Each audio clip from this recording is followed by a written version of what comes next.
guys, so in today's video I'll be taking you through this massive win against Arsenal that we got yesterday. As we can see on the thumbnail here, Soboslai scored the only goal in the 83rd minute. I'll go much more into detail of that goal later, but I hope you'll enjoy this video.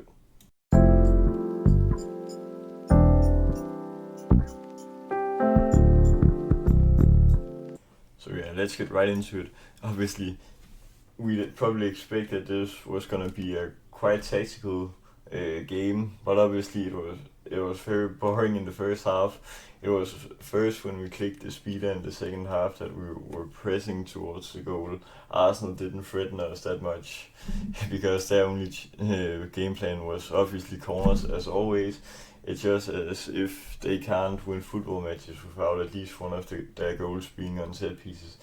Yesterday they got 8 corners versus that we got 3, but we defended super well in the corners, and it also shows Arteta that you need some flow in attack and not just to rely on your defenders to score a great header on a set piece. So we outplayed them on that point as well. Obviously this goal is so crazy. Soboslai from about 30 meters out, I think it's 29 meters or something, but as we can see he curls it all the way over the Arsenal wall, off the post and in. Crazy goal. I have obviously seen him score some crazy free kicks for Hungary too, so when he stepped up I thought he was the right man for the job, and obviously he showed that. Very great. But now we're talking about a game. Obviously Soboslai played right back yesterday. Then Wirtz actually had a quite decent second half, not that great of a first half, but yeah, it was hard to see brilliances from all of our players yesterday because it's against one of the greater teams, Arsenal. So yeah, obviously that is a great point. Obviously this win meant that it destroyed Arsenal's unbeaten record against the Big Six. As this tweet states, it was over 1,000 days since Arsenal lost against a Big Six team. 1013 days, and that was when they lost against City in April 2023. So to break that bad omen that we always get draws against them and stuff like that is so huge, because yeah, it sets a gap in the table also. But I have to credit the defense.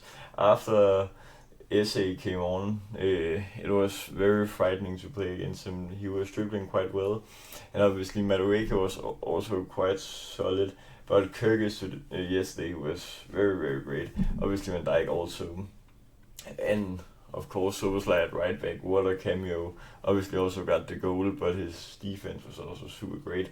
He's got a great free kick strike as Trent had, but he's got more defensive skills, which is very great, because that means we can use him there.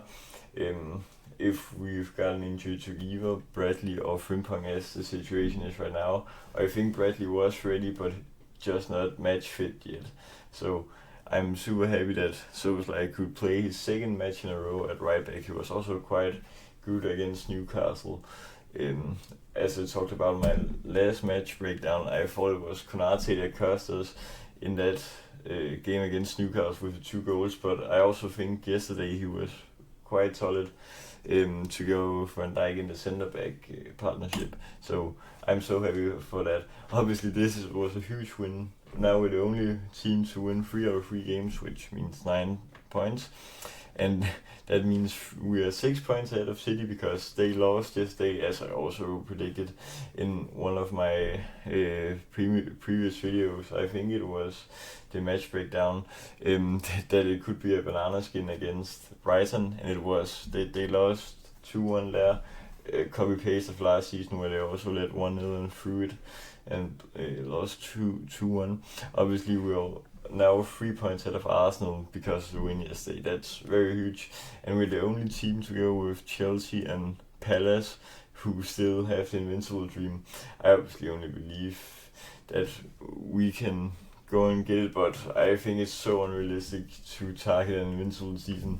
It's so hard because eventually in this era with VAR and stuff like that, there will come a match where you just got some bad omen and bad luck, in which you concede an unlucky penalty or something like that lose your game. But as of now, it's super great to have 9 points after 3 games. if you'd ask me when the fixtures came out, I'd maybe only expect 5 points because away at St James's Park is a so tough ground to play at, and obviously home at Arsenal, as I talked about earlier, that unbeaten record that they had was so strong. So to get 9 points against two so great teams in so hard games also is super great. So I'm so happy because of that. Obviously, this night it broke out that Isak is a hero go. He's just completed his medicals today, a few hours ago, and I think he's about to shoot his media duties now, which is quite crazy because I had thought that the talks had dampened a bit, and that we'd maybe first get him in January. But I see the reason why Newcastle sold him. They've both gotten Wisa and Voltman out, and they can't let that expensive player sit on the bench. And Isak, obviously, so I think it's best for all parties that this happened. He'll probably get announced publicly in the next few hours or minutes as I record this. Obviously, the Guehi saga is still on, but Palace have loaned a centre back. I don't remember his name, but he's Brazilian. So that means that maybe it gives the option for Guehi to be sold because obviously he doesn't have a contract for next summer, so he'll go for free there. So I guess they need to sell him Palace, but I'm so happy of this window, regardless if we get Guehi or not. But I'd like to get Guehi so that we have some cover on the centre backs. So obviously today was also quite sad because Elliot is a here we go to Villa, a loan deal for 1 year and an option for Villa to buy him for £35 million, which is too cheap, I believe. But I understand him that he wants consistent play time because now that we've both got Words and Soberslide the came, I understand why he wants to get some play time. But yeah, tomorrow or to this evening, it's deadline day, so that means that I'll record a video tomorrow where I analyze our deadline day, which is today, the Isak deal and possibly the Guehi deal. And in that video, I'll also summarize our whole transfer window and go through all our signings in an Excel sheet where I can throw some numbers in and ingoings and outgoings of the club. But this was quite a nice video, I believe. I loved that win against Arsenal yesterday. It was a huge win for the title race. But I hope you enjoyed it, and remember to like and subscribe and share with our little fans. Until next time, peace.